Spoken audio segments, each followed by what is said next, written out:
සාදු සාදු සාදු නමස්කාර වේවා බුදුරුවනට සැමදා බුදු හිමි සරණ යමි.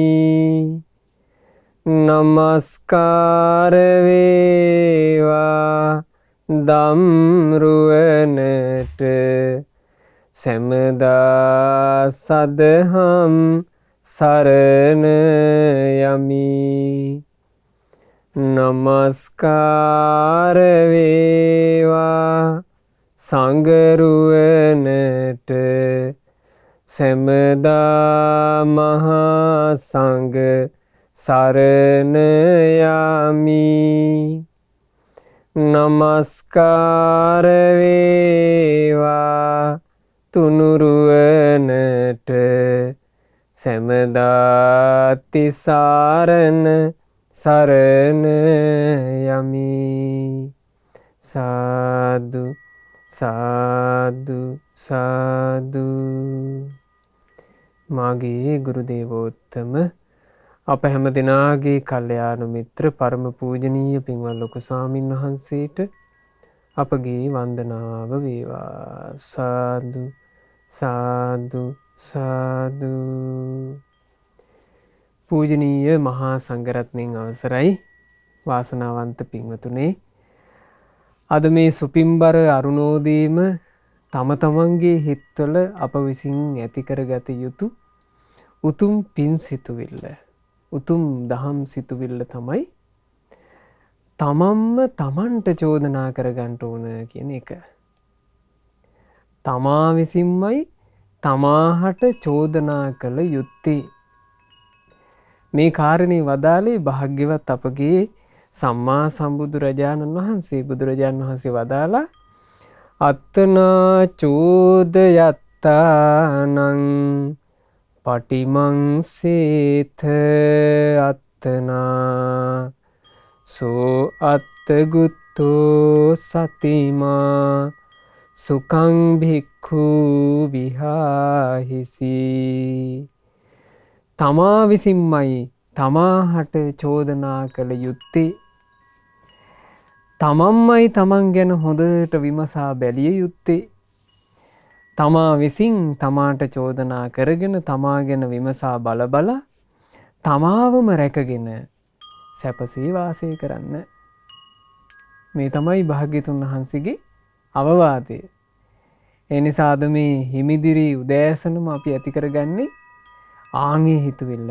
මමමයි මාහට චෝදනා කළ යුත්තේ. අද බණපදේ ඔබට අහන්න ලැබෙන්නේ ඒ ගැන.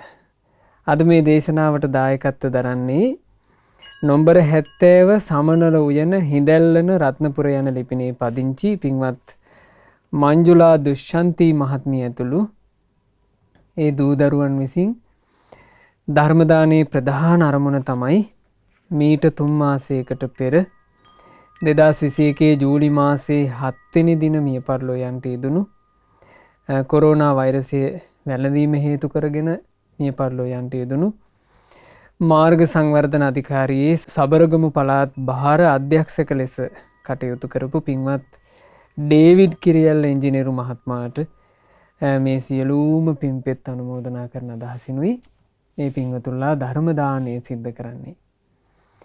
ඒ නිසා මේ මහත්මයාට පින් අනුමෝදනා පිණිස අද මේ අරුණෝදයේ මහාන බණපදෙන් තමන්ගේ ජීවිතේ සැපවත් කරගන්න අදිෂ්ඨාන කරන්න.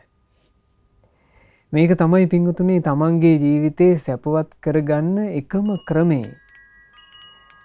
මුළු මහත් ජීවිතේම පරිපූර්ණ වශයෙන් සැපයටපත් කරගත්ත තිලෝගුරු අරහත් සම්මා සම්බුදුරජාණන් වහන්සේ තමයි මේ ක්‍රමේ අපිට කියලා දෙන්නේ. තමන්ම තමාහට චෝදනා කර ගැනීම. මේ ගැන භාග්‍යවත් බුදුරජාණන් වහන්සේ දේශනා කළේ ධම්මපදයේදී. ඒකට පසුබිම් වුණා පින්වතුනි බොහොම ලස්සන ප්‍රවෘත්තියක්. ඒ පුවත මුල් කරගෙනයි භාග්‍යතුන් වහන්සේ මේ බණපදේ අනුකම්පාවෙන් දේශනා කොට වදාළේ. බලන්නේ පුවත ඒ කාලේ සැවැන්නුවර එක දිලිඳු මිනිස්සෙක් වාසය කළා. ඔහු කුලී වැඩ කරපු කෙනෙක්.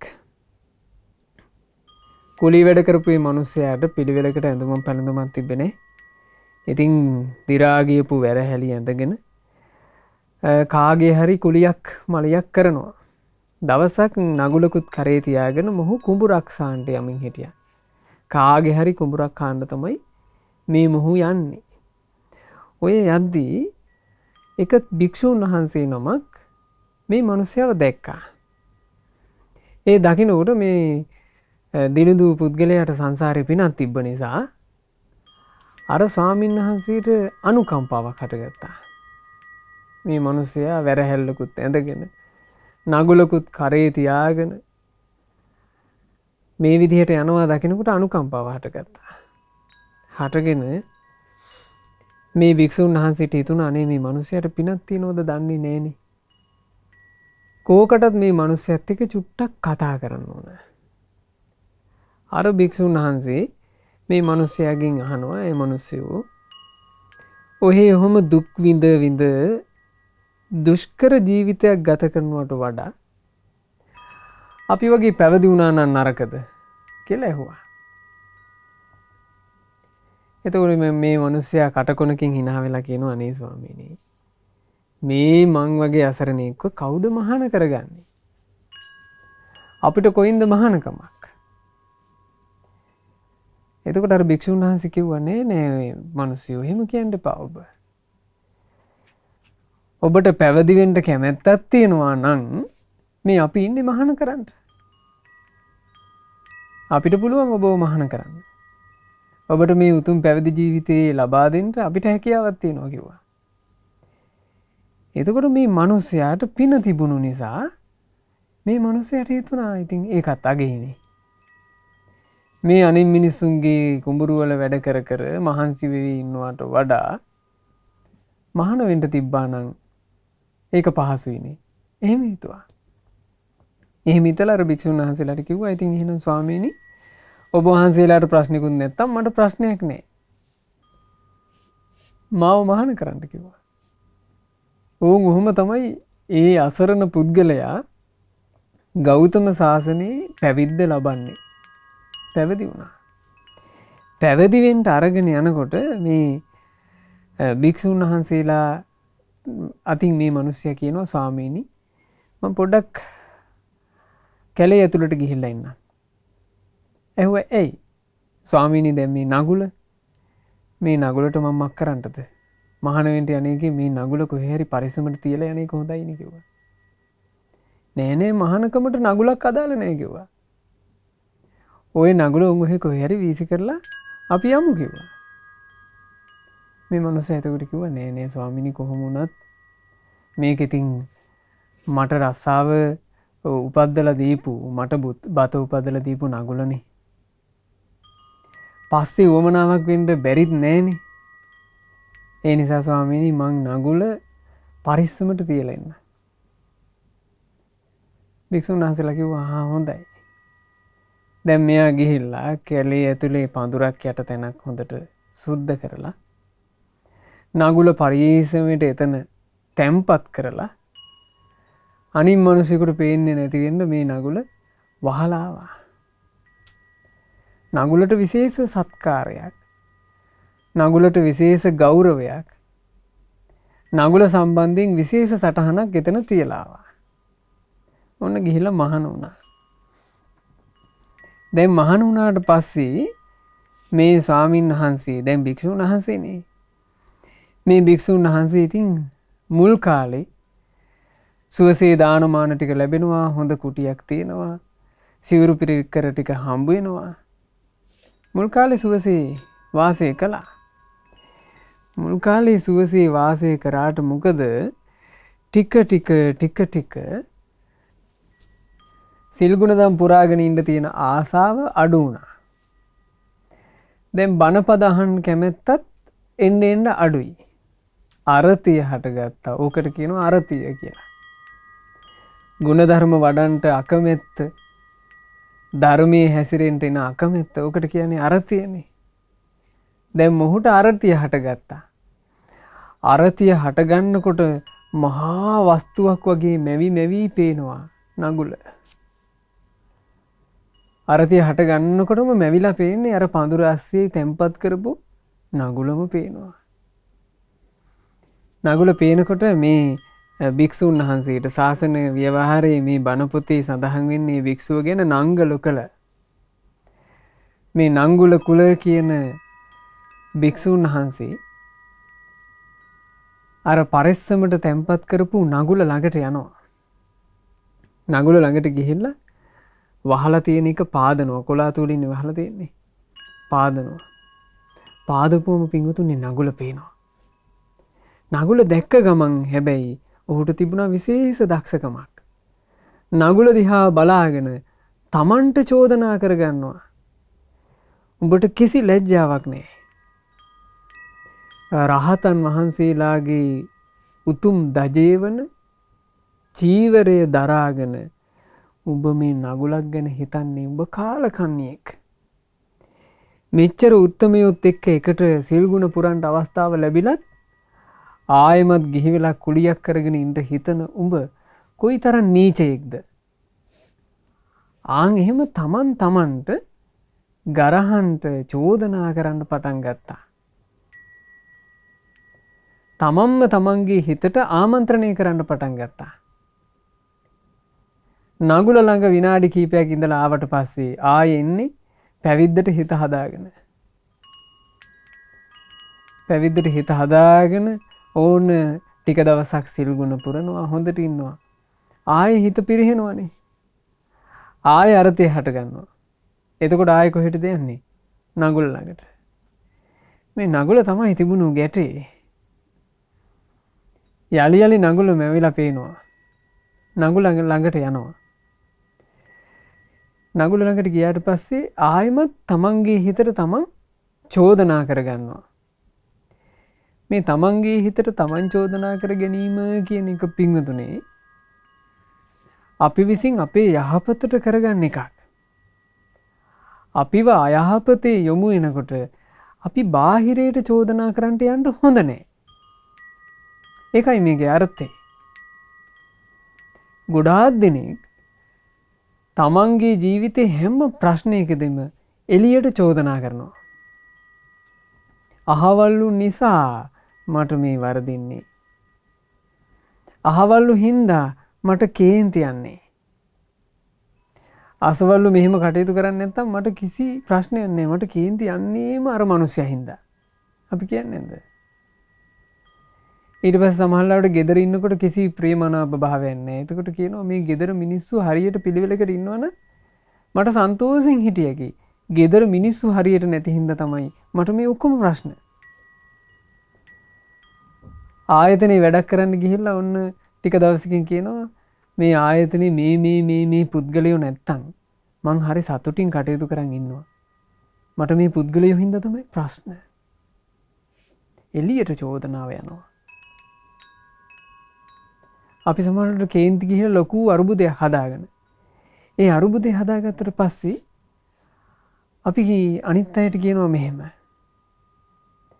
අර මිනිස්සයා මේ වචනේ කිව්වේ නැත්තම් මේ අරුබුදේ මෙතෙන්ට එන්නේ නැහනේ. අපි එහෙම කියනවා. එතකොට එතන චෝදනාව බාහිරයට. බාහිරට චෝදනා කිරීම, බාහිරයට ඇඟිලි දික් කිරීම මා හිතනවා ඔබේ ජීවිතවලත් බොහෝ කොට ඇති. ළමෙක් හරියට ඉගෙන ගන්නේ නැතිකොටත් අපි සමහරවිට බාහිරයටම චෝදනා කරනවා. මගේ පුතා හොඳට හිටියා අහවල්ලු නිසා කාලකන්ණි වුණා. අපි එහෙම කියනවා. හැමතිස්සෙම පින්වතුනි අපි බාහිරයට ඇඟිලි දික් කර බාහිරයට චෝදනා කර බාහිරයට අඩුපාඩු පවර අපි මේ කටයුතු කිරීම තුළ අපි ලබන්නේ ලාමක ස්පාසුවක් විතරයි. දියුණුවක් නෑ. ඇයි හැමතිස්සෙම තමන් හරි. තමන්ගේ ප්‍රශ්නයක් නෑ. බාහිර තමයි අවුල. ඉතින් කොහොමද හැදෙන්නේ? කොහොමද ජීවිතේ දියුණුවක් කරා යන්නේ? පේනවා නේද අපේ දවස් අසුන්දර වෙන්න හේතු වෙලා තියෙන්නේ සමහරවිට හිතන ක්‍රමේ වැරද්දක් කියලා. හිතන ක්‍රමේ වැරද්ද නිසා මුළු ජීවිතේම සමහරවිට අසුන්දරයි. ඒ නිසා අද ඉඳලා එකතු කරගන්න තමන් තමන්ගේ පැත්තට හැරීම. තමන් තමන්ටම චෝදනා කරන්න. බුදුරජාණන් වහන්සේ දේශනා කළ ධර්මයේ හැසිරෙනකොට මහණෙනි ඔබ දෙසම බලන්න. හරියට බිම දිගා වෙලා ඉන්න මිනිස්සෙක් දිහා පුටුවක වාඩි වෙලා ඉන්න මිනිස්සෙක් හොඳට බලනවා වගේ ඔබ දෙසම බලන්න. මහණෙනි පුටුවක වාඩි වෙලා ඉන්න මිනිස්සෙක් දිහා හිටගෙන ඉන්න මිනිස්සෙක් හොඳට බලනවා වගේ ඔබ දෙසම බලන්න. ඔබ දෙසම බලා ඔබේ අඩුපාඩු ඔබ හදාගන්න. ඔබේ අඩුපාඩු තියෙනවා නම්, දොස් තියෙනවා නම්, වැරදි තියෙනවා නම්, පළුදු තියෙනවා නම් ඒවට ඔබම චෝදනා කරන්න. ඒකට හේතුව ඔබේ අභ්‍යන්තරයේ හටගන්න දුර්ගුණ ටික ගැන දන්නේ ඔබයි. ඒවට ගැරහි යුත්තේ ඔබයි. ඒවා තමන්ගේ ළඟ තියෙනවා කියලා තමන් අවංකව දකින්න නැත්නම් පින්වතුනි ඒවට ගරහන්න කෙනෙක් නැහැ. අන්තිමට ඒවට ගැරහුම් ලබන්නේ බාහිරින්. බාහිරින් ගැරහුම් ලබන තැනට යන්නේ කොහොමද? අපේ අභ්‍යන්තරයේ තියෙන කිලුට ඇවිස්සලා එක්ක වචනයක් විදිහට එළියට යනවා. එක්ක ක්‍රියාවක් විදිහට එළියට යනවා. වචනයකින් හෝ ක්‍රියාවකින් හෝ එළියට ගියපු ගමන් බාහිරයට ප්‍රකටයි. ඊට පස්සේ ඉතින් බාහිර මිනිස්සු බයින්න පටන් ගන්නෙ. බාහිරින් චෝදනාව ගලාගෙන ඉන්න පටන් ගන්නවා. මේ උපදේශය බාහිර චෝදනාව පැමිණෙන්නට පෙරයි. බාහිරින් චෝදනාව එන්න පටන් ගත්තන් පස්සේ පින්වතුනි අපිට නවත්තන්න බෑනේ. ඇයි බාහිර පිරිසක් බාහිර මිනිස්සෙක් තමයි අපිට චෝදනා කරන්නේ. අපි කොහොම බාහිර කෙනෙක්ව හදන්නද? මේ අපිට හදාගන්න පුළුවන් තැන. තමන් තමාහට චෝදනා කරන්න. තමන්ගේ අඩුපාඩු වලට චෝදනා කරන්න. තමන්ගේ දුර්වලතාවලට චෝදනා කරන්න. තමන් පිරිහෙන්න යනකොට චෝදනා කරන්න. තමන් හිතන ලාමක කුණු හිතුවිලි වලට චෝදනා කරන්න. එහෙම චෝදනා කර කර තමයි අපි අපිව ලස්සනට හදාගන්න තියෙන්නේ. අපේ ජීවිතයේ අභ්‍යන්තරයේ තියෙන දුර්වලතා, ජීවිතයේ අභ්‍යන්තරයේ තියෙන කෙලෙස්, ජීවිතයේ අභ්‍යන්තරයේ තියෙන කුණු අපි එළියට එන්න කලින් සුද්ධ කරනවා. ආන්න ඒක තමයි මේ කරන්නේ. බලන්න කොච්චර ලස්සනට ජීවිතේ හදාගන්න පුළුවන්ද කියලා. දැන් මේ නංගල කුල කියන මේ ස්වාමින් වහන්සේ නිතර අර නගුල ළඟට ගිහිල්ලා තමන්ට චෝදනා කරගත්තා. දැන් ඒ ස්වාමින් වහන්සේ නගුලට චෝදනා කළෙත් නෑ. දැන් ඒ ස්වාමින් වහන්සේට තිබුණානේ නගුලට චෝදනා කරන්න. නගුල නිසා තමයි මේ ඔක්කොම. නගුල පරිස්සමට තියලා ආපු හින්දා තමයි මට මේ ඔක්කොම මතක් වෙන්නේ. මේ නගුල තමයි හැමදේටම මුල කියලා. එහෙම චෝදනා කළේ නෑ. නගුලේ දොසක්, නගුලේ දුර්වලකමක් දැක්කේ නෑ. දුර්වලකම කාගාවද? තමන් ළඟ. බාහිරයට චෝදනාව නොදැමීම කියන එක පින්වතුනි අපේ ජීවිතේ හදාගන්න තියෙන මහා ආලෝකයක්. ඒ නිසා චෝදනා කරනවා නම් තමන්ටමයි චෝදනා කළ යුත්තේ. ඒකෙන් ජය ගන්න පුළුවන්මයි. මේ නංගල කුල කියන ස්වාමීන් වහන්සේ ටික කාලයයි මේ තමාට චෝදනා කර වාසය කළේ. එහෙම චෝදනා කර තමන් ගැනම විමසා බලා තමන්ව හදාගත්තා. තමන්ව හදා ගැනීම පිණිස උවමනා කරනවා නම් යම් ගුණධර්ම ඒවා එක එකතු කරගත්තා. තමන්ගේ අඩුපාඩු මකලා දැම්මා. සංවර වුණා. රහතන් වහන්සේ නම බවට පත් වුණා.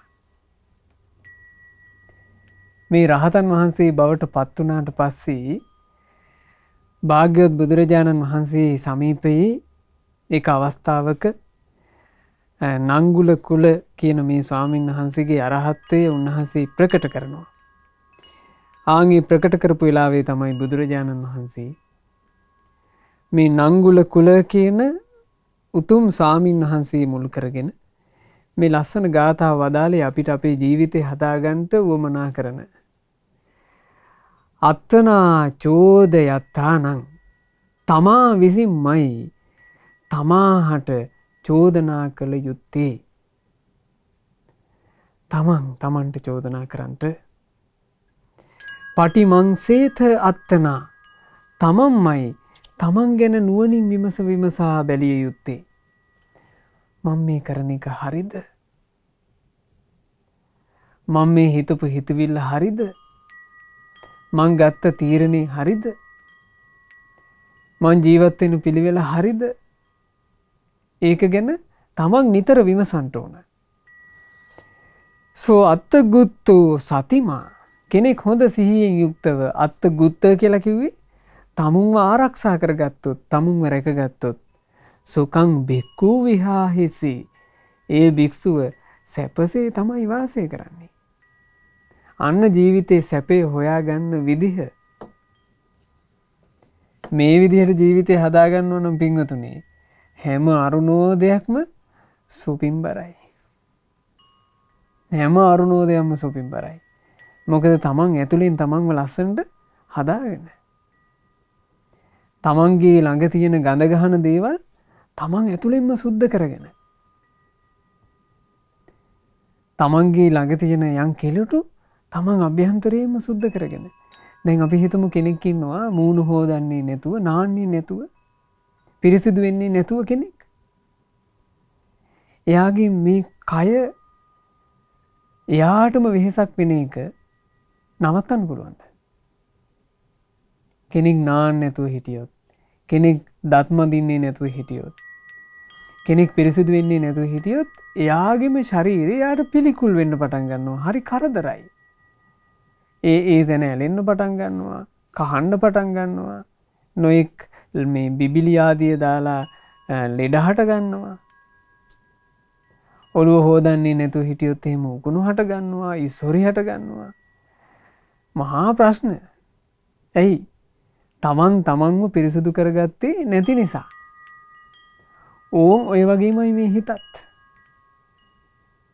මේ හිතත් තමන්ව බලබලා සුද්ධ කරගත්තේ නැත්තම් හිත කිලිට වෙනවා. තමන්ගේ කාමරේ බලලා අස්පස් කරගත්තේ නැත්තම් ටික දවසකින් තමන්ටම මේක පෙරේත ගුහාව වගේ පේනවා. හැබැයි තමන් දිනපතා හොඳට බලබලා අස් කරගන්නවනම් රෙදි ටික නවලා තියෙනවනම්, පොත් ටික පිළිවෙලකට තියෙනවනම්, අතු ගන්නවනම්, ඉවත් කරවිය යුතු දේවල් වෙලාවට ඉවත් කරනවනම් පිළිවෙලයි නේ. ආන් ওই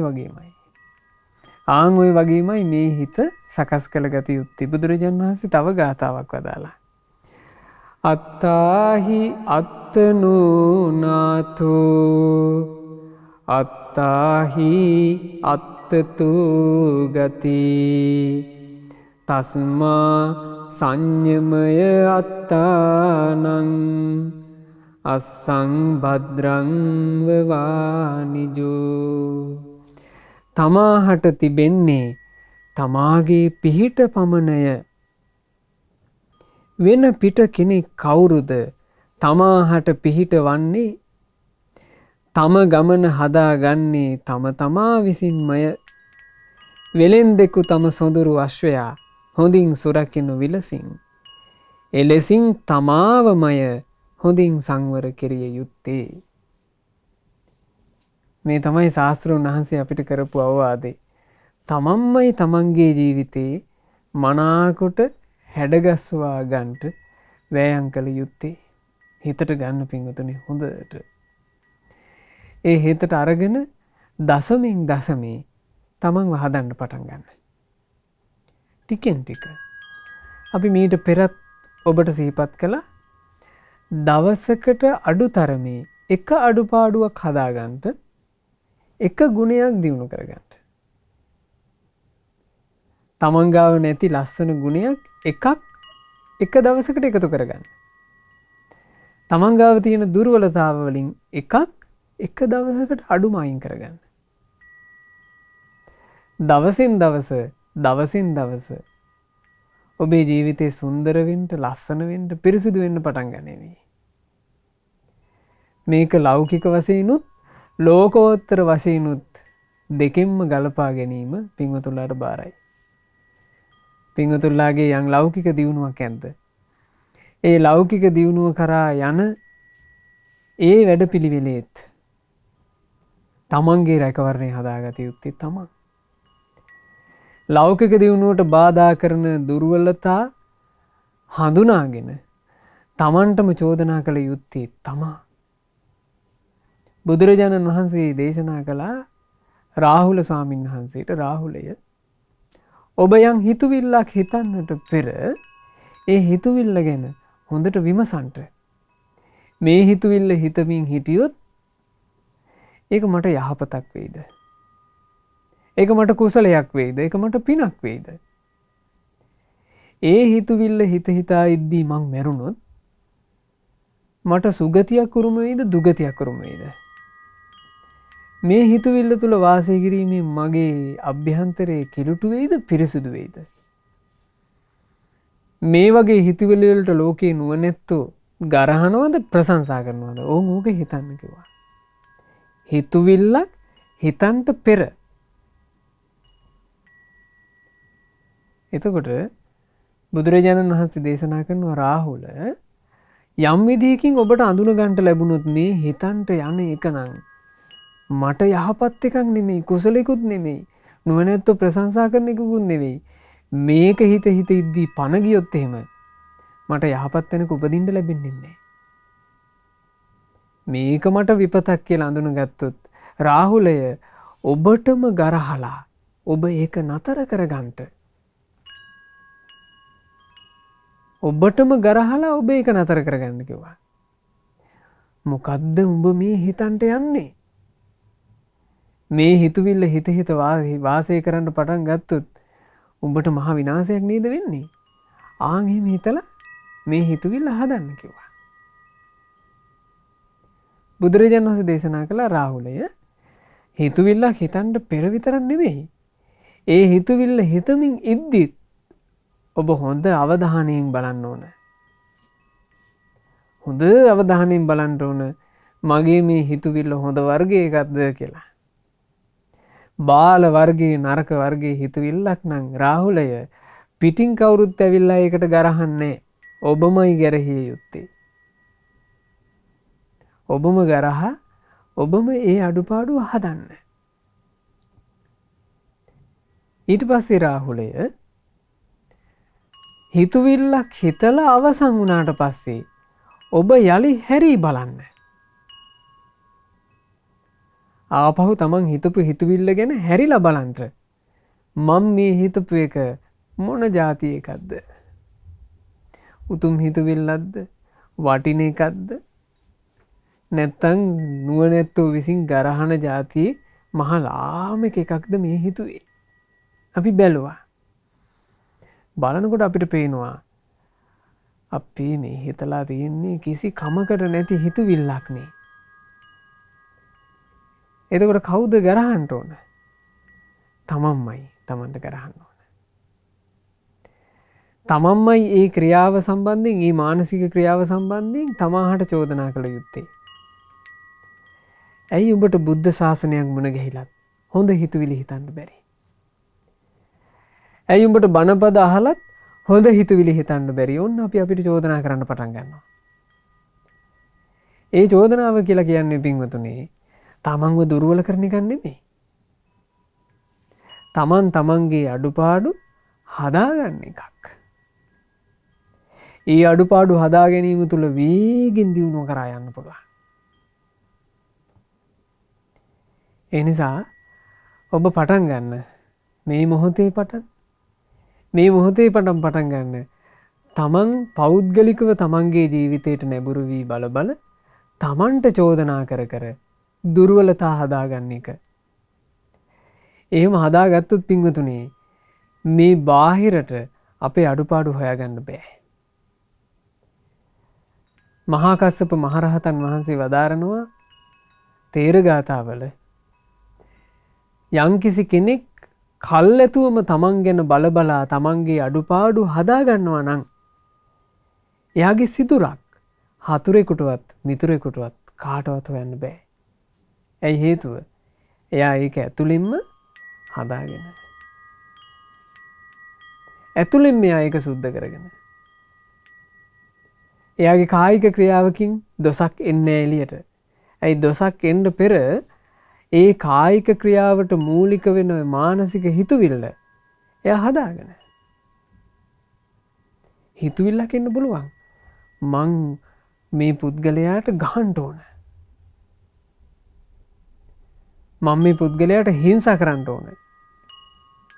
එහෙම හිතුවිල්ලක් ඇතුලෙන් එන්න පුළුවන්. එයා ඒ හිතුවිල්ල දොස් සහිත හිතුවිල්ලක් කියලා දැකලා තමන්ම තමන්ට ගරහලා ඇතුළෙන්ම සුද්ධ කරගත්තොත් කායික ක්‍රියාවක් විදිහට ඒක වැඩ කරන්නේ නැහැ. බාහිරට එතකොට දොසක් ප්‍රකට වෙන්නේ. අපි හිතමු යම් පුද්ගලයෙක් ගැන කේන්ති ගිහිල්ලා අපිට හිතුවිල්ලක් එනවා බැනපම් මේ මනුස්සයාට කියලා. අපි මේක ඇතුළෙන්ම හදනවා. නෑ මේ හිතුවිල්ල හොඳ එකක් නෙමෙයි. මේක අකුසලයක්. මේකෙන් සිද්ධ වෙන්නේ මටවත් අනුන්ටවත් යහපතක් නෙමෙයි. අපි එහෙම හිතනවා. හිතලා ඇතුළෙන්ම අපි මේ දෝෂේ හදනවා.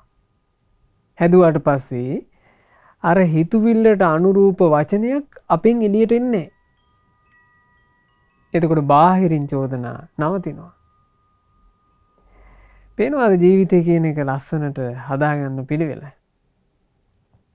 ඉගෙන ගන්න වයසේ දුවෙකුට පුතෙකුට පුළුවන් නම් හිතන්න. තමන් ගැනම මම දැම්ම මගේ අම්මා තාත්තා ගැන හිතලා මගේ ගුරුවරු ගැන හිතලා හොඳට වැඩ කරන්න ඕන.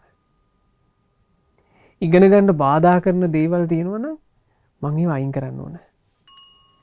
මම මේ අවුරුදු 18 19 මේ වයසේදී මම මහන්සි වෙන්න ඕන.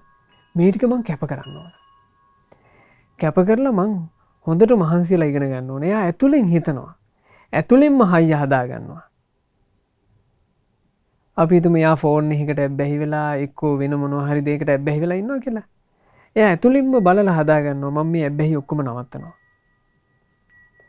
නවත්තලා ලස්සනට මං හදා ගන්න ඕන මගේ අභ්‍යන්තරේ. එයා එතකොට ඇතුලින් හැදෙනවා. හැදුනාට පස්සේ පිංගුතුනේ ඒ දරුවාගේ දුර්වලතාවයක් එළියට ප්‍රකට වෙයිද? එහෙම එකක් නැහැ. ඇයි අභ්‍යන්තරයෙන්ම එයා ඒ දෝෂය හදාගත්තා. ඕන් ඔහොමයි මිනිස්සෙකුගේ ජීවිතේ ලස්සන වෙන්නේ. මේක ඉතින් තමන්ම කරගන්න ඕන. තමන්ගේ ගමනට මුල් වෙන්නේ කවුද? තමන්මයි. ඔබේ ජීවන ගමන සාර්ථකත්වයේ කරා යාම පිණිස වෙන කෙනෙක් අමුතුවෙන් ඔබ උදෙසා මහා කැපකිරීමක් කරන්නේ නැහැ. ඔබ තමයි ප්‍රධාන කැපකිරීම කරන්න ඕනේ. බාහිරින් කෙනෙකුට කරන්න පුළුවන්නේ උපදේශයක් මඟ පෙන්වීමක් කිරීම පමණමයි. දැන් අපි මේ ධර්ම දේශනාවලින් කරන්නේ ඒක. භාග්‍යවත් බුදුරජාණන් වහන්සේ බණපදි වලින් කළේ අපිට මාර්ගය පෙන්වලා දෙන එක, ප්‍රතිපදාව පෙන්වලා දෙන එක. ජීවිතේ හදාගන්නේ මෙහිමයි කියලා කියලා දෙන එක. කරගන්න ඕනේ කවුද? තමන්මයි කරගත යුත්තේ. තමන්මයි කරගත යුත්තේ. තමන් හොඳට හිතට අදිෂ්ඨානයක් ඇති කර ගන්නවා නම් තමන්ගේ දුර්වලතා තමාව දකිනවා නම් ඒ දුර්වලතා දැක දැක හරියට හීලා නැති සතෙක් හීලා කර ගන්නවා වගේ තමන්ව හීලා කර ගන්නවා නම් ඇතැම් පිංගුතුනේ තමාව හීලා කර ගැනීම කියලා කියන්නේ මේ මනස දමනය කිරීම. අපේ ජීවිතේ කුලප්පු වෙන්නේ මනස කුලප්පු වෙච්ච ගමන්. අපිට පුළුවන් වුණොත් එහෙම මේ මනස සංසිඳව ගන්න, හිත සංසිඳවන්න. එතනින් මේ බාහිර ලෝකේ කොච්චර ඇවිස්සුණා. අපිට ඇවිස්සෙන්නේ නැතුව ඉන්න පුළුවන්. බාහිර මුළු ලෝකෙම කැළඹිලා ගියා. අපිට කැළඹිල්ලක් නැතුව ඉන්න පුළුවන්. අපි ඇතුළ හදාගන්න. ඇතුළ හදාගන්න තියෙන ක්‍රමය තමයි තමන්ගේ දුර්වලතාවලට තමන් චෝදනා කිරීම. එහෙනම් පින්වතුන්ලා පුරුද්දක් විදිහට මේක පටන් ගන්න. ඒකට ගොඩාක් උපකාර වෙයි. හැම දවසකම සාමාන්‍යයෙන් දවස අවසන් වෙන වෙලාවේ.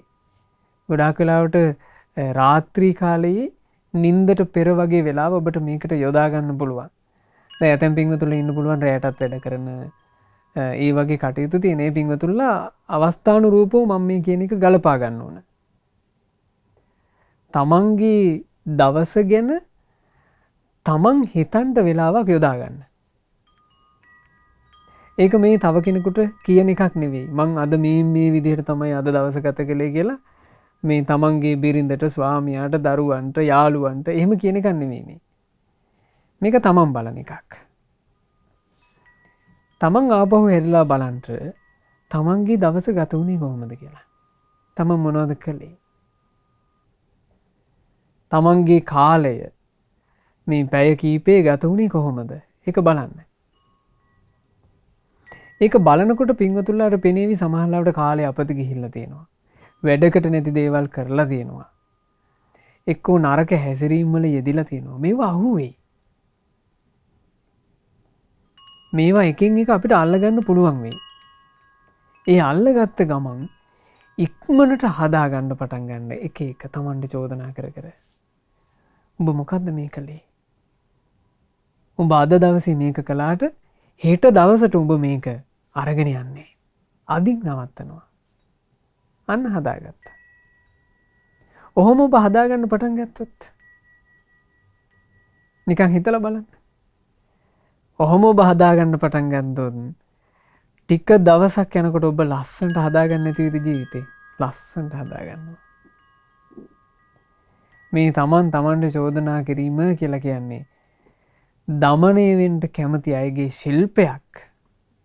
ඔබ දමනය වෙන්න කැමති නම් ඒ ශිල්පය ඔබත් පුහුණු විය යුතුමයි. බුදුරජාණන් වහන්සේගේ ශාසනයේ එක භික්ෂුවක් හිටියා. ඒ භික්ෂුන් වහන්සේ ප්‍රසිද්ධ වුණේ සීත වණීය කියලා. ඒකට හේතුව උන්වහන්සේ වැඩ වාසය කළේ සීත වනයේ. සීත වනයේ වීරියෙන් භාවනා කරනවා මේ භික්ෂුව. එදා වෛශ්‍රවණ කියන මහා දිව්‍ය රාජයා යක්ෂයන්ගේ අධිපති දෙවියා අහස් ගමනකින් යක් පිරිවරත් එක්ක මේ සීත වනයේ උඩින් ගියා. යනකොට වෛශ්‍රවණ දෙවියෝ දකිනවා අර සීත වනයේ තෙරුන් වහන්සේ රුක්සෙවණක භාවනා කරනවා. දෙවියෝ පොළොවට බැස්සා. බැහැලා ඇවිල්ලා මේ තෙරුන් වහන්සේට වන්දනා කළා. වන්දනා කරන ගමන් දෙවිවරුන්ට පුළුවන් හිතින් හිත පිරිසිඳ බලන්න බැලුවා. බලනකොට වෛශ්‍රවණ දෙවියන්ට පේනවා මේ ස්වාමින් වහන්සේ තාම කෙලෙස් සහගතයි. තාම ධර්මය අවබෝධ වෙලා නැහැ. වෛශ්‍රවණ දෙවියෝ කියලා කියන්නේ ධර්මයේ හැසිරෙන අයට අනුග්‍රහ කරන කෙනා. වෛශ්‍රවණ දෙවියෝ කල්පනා කළා මේ භික්ෂුන් වහන්සේ වාසය කරන මේ වනයේ නීච අමනුෂ්‍යෝ මේ තෙරුන්ට පීඩා කරන්න පුළුවන්. ඒ නිසා මං ආරක්ෂකයන්ව තියලා යන්න ඕන.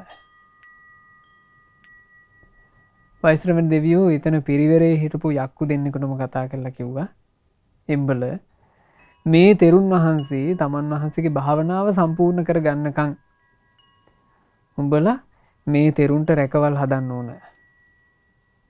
මේ තෙරුන් වහන්සේට ආරක්ෂාවක් දැනෙන්න ඕන. ඒ නිසා උඹලා පේන්නම ඉන්න ඕන.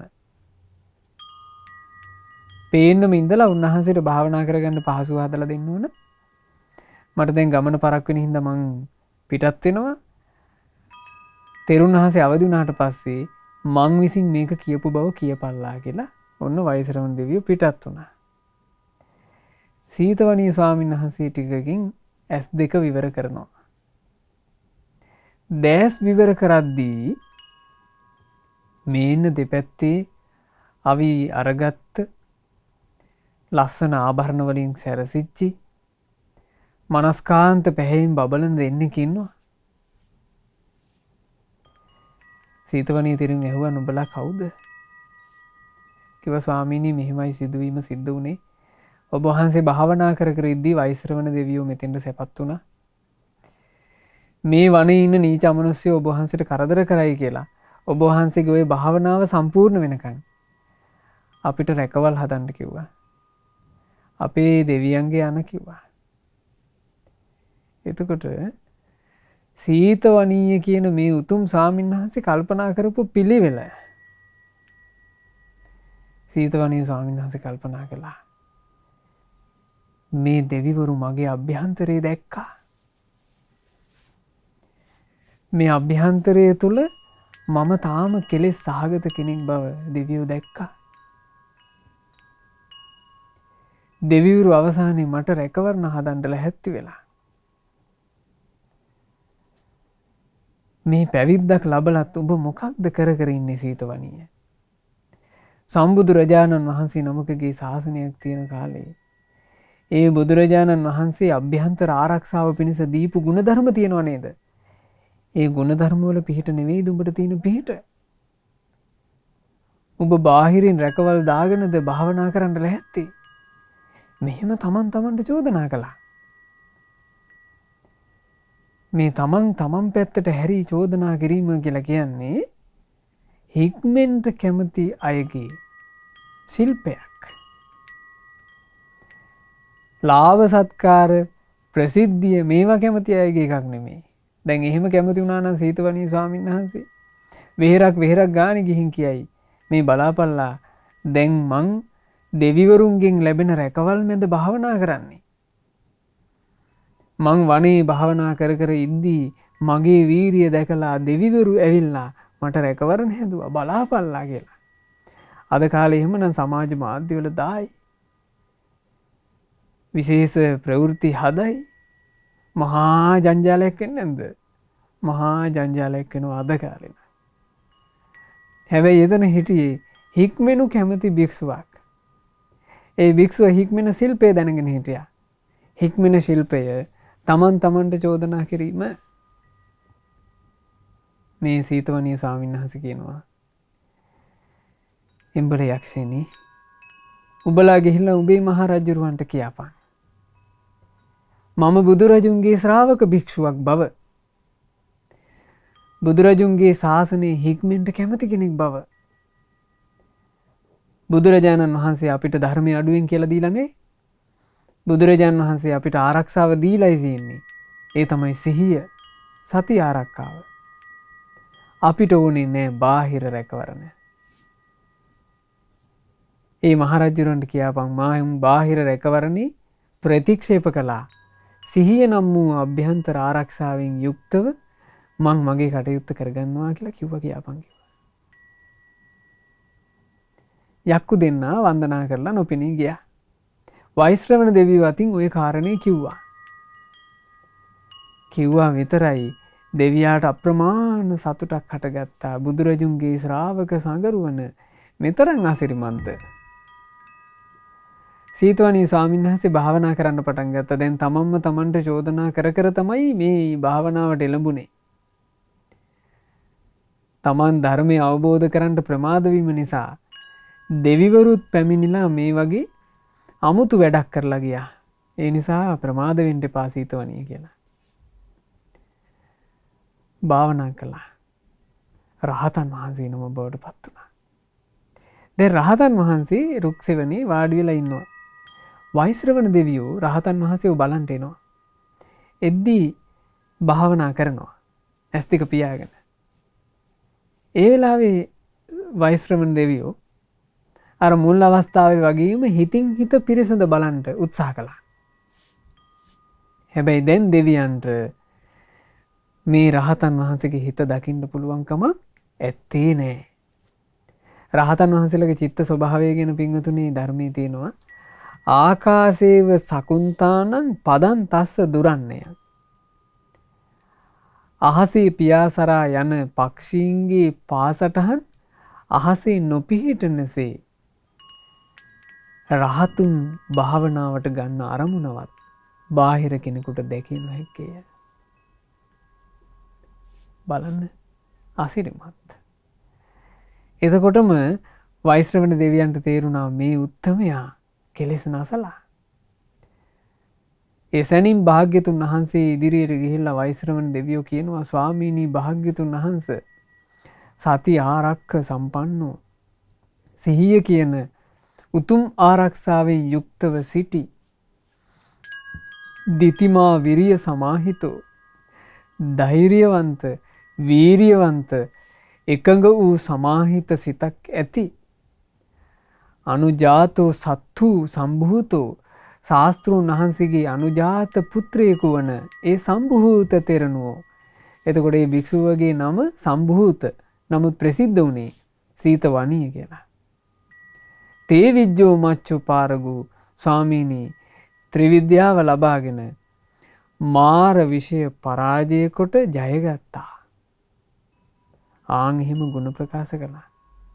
ඒ නිසා වින්වතුනේ අපිට අපිව රැක ගන්නට නම් අපේ ජීවිතේ සුන්දර කර ගන්නට නම් ලෞකිකව හෝ ලෝකෝත්තරව හෝ අපේ ජීවිතේ දියුණුව කර අරගෙන යන්නට නම් ජීවිතය තුළ ලෞකික සැපයක් හෝ ලෝකෝත්තර සැපයක් හෝ හරියට උපදවා ගන්නට නම් ඒකට උදව් කරනවා තමන්ගේ අඩුපාඩුවලට චෝදනා කිරීම. ඒ නිසා අද සුපින්බර අරුණෝදයේම ඔබ පින් හිතවිල්ලක් ඇති කරගන්න දහම් හිතවිල්ලක් තමන්ගේ දුර්වලතාවලට තමන්ම චෝදනා කර කර තමන්ගේ අඩුපාඩු තමන් හදාගන්නවා කියන කාරණේ. අපි හැම දිනාට මේ ගෞතම සාසනය තුළ අපේ ජීවිතවලට පිළිසරණක් හදාගන්නට වාසනාව ලැබෙත්වා. සාදු සාදු සාදු. රැස් කළා වූ සියලුම පුණ්‍ය ධර්මයන් අපි අනුමෝදන් කරමු. සක් දෙවිඳුන්, සතරවරන් දෙවිවරුන්, සෙම්පති දෙවිවරුන් ප්‍රධාන සියලු දෙවි දේවතාවුන් වහන්සේලා පින් අනුමෝදන් වෙත්වා. බ්‍රහ්මකායික සියලු දෙවිවරුත්, අපගේ ඉෂ්ඨකාමී හිතකාමී සියලු දෙවිවරුත්, ලංකා භූමිය සුරකින්න සුමන සමන් දෙව් නිරිඳුන් ප්‍රධාන සියලු දෙවි දේවතාවුන් වහන්සේලා පින් අනුමෝදන්ව දෙවියෝ දිව්‍ය සැපයෙන් දිව්‍ය ආශ්චර්යයෙන් වැඩෙත්වා. නිරන්තර රැකවරණය අප හැම දිනාට දෙවියෝ සලසා දෙත්වා. දෙවියෝද ගෞතම සාසනය තුළම ධර්මාවබෝධයෙන් සැනසෙත්වා. සාදු සාදු සාදු.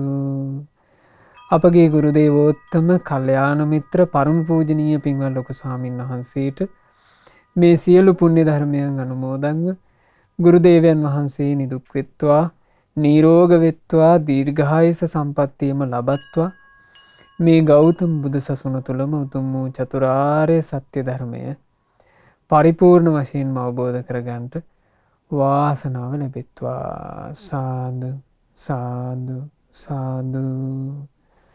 රැස් කළා වූ සියලුම පුණ්‍ය ධර්මයන් අද ධර්ම දානය සිදු කරන ඒ පින්වතුන්ලා ප්‍රධාන අරමුණ වශයෙන් සටහන් කොට ඇති පරිදි නොම්බර 70 සමනල උයන හිඳැල්ලන රත්නපුර යන ලිපිනේ පදිංචිව සිටි කොරෝනා වෛරසය වැළඳීම හේතුවෙන් මීට මාස 3කට පෙර 2021 ජූලි මාසේ 7 වන දින මිය පරලෝ යන්ට යෙදුණු මාර්ග සංවර්ධන අධිකාරියේ සබරගමු පළාත් බහර අධ්‍යක්ෂක ලෙස සේවය කළ පින්වත් ඩේවිඩ් කිරියල්ල ඉංජිනේරු මහත්මයාට මේ සියලුම පුණ්‍ය ධර්මයෝ අනුමෝදන් වෙත්වා. අනුමෝදන් වෙත්වා. අනුමෝදන් වෙත්වා. මීට වසර කිහිපයකට පෙර මිය පරලෝ ගිය පින්වත් කේ ජයරත්න මහත්මයාටත් විලියම් කිරියල්ල මහත්මයාට සහ ඒ මහත්මියටත් මේ සියලු පින් අනුමෝදන්ව ඒ හැම දිනාගේ පරලෝ ජීවිතේ සැපයෙන් සැපයටම පත්වෙත්වා. නමින් මිය ගියා වූ සියලු ඥාතීන්ට ඉක්මන් භවයකදීම සංසාර දුකින් නිදහස් වෙන්න වාසනාව ලැබෙත්වා කියන ප්‍රාර්ථනාවෙන් පින් අනුමෝදනාවන් සිදු කරන්න. අද ධර්ම දානයේ සිදු කළේ නොම්බර 70 සමනල උයන හිඳැල්ලන රත්නපුර යන ලිපිනේ පදිංචි පින්වත් මංජුලා දුෂ්යන්ති මහත්මිය ඇතුළු ඒ දූ දරුවන් සියලු දෙනා විසින්. ඉතින් මංජුලා දුෂ්යන්ති මහත්මියටත් ශානිකා කිරියල්ල සහ ඉසාරා කිරියල්ල යන දියණියන්ටත් දිනෝෂ කිරියල්ල පුතණුවන්ටත් කසුන් ගොපල්ලව බෑණනුවන්ටත් අනිකුත් සියලුම ඥාති හිත මිත්‍රාදීන්ට මේ සියලු පුණ්‍ය ධර්මය අනුමෝදන්ව නිදුක් නිරෝග සුව සැලසේවා, දීර්ඝායුෂ සැලසේවා කියන ආශිර්වාදය කරනවා. ඒ වගේ මේ පින්වතුන්ලා මූලිකව බලාපොරොත්තු වෙනවා කොරෝනා වෛරසය හේතුවෙන් රෝගාතුර වී සිටින ලංකාවාසී ලෝකවාසී සියලු දෙනාට නිදුක් නිරෝග සුව සැලසේවා කියන ප්‍රාර්ථනාව.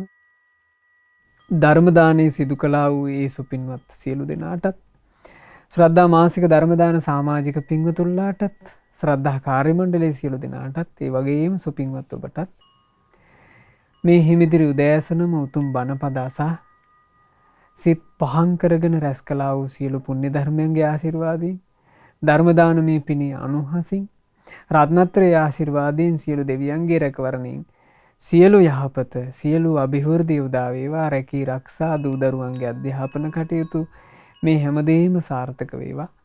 කිසි කරදරයකින් බාධාවකින් තොරව කල්යාණ මිත්‍ර ඇසුරේ පින් රැස් කරගෙන ගුණධර්ම දියුණු කරගන්නට ඔබ හැම දිනාට වාසනාව ලැබෙත්වා.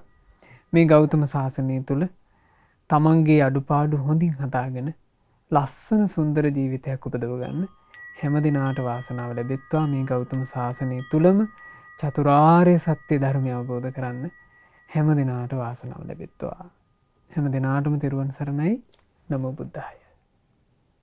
මෙවැනි වටිනා ධර්මදේශනා ශ්‍රවණය කිරීමට ශ්‍රද්ධා ඩේලි YouTube චැනලය සබස්ක්‍රයිබ් කරන්න.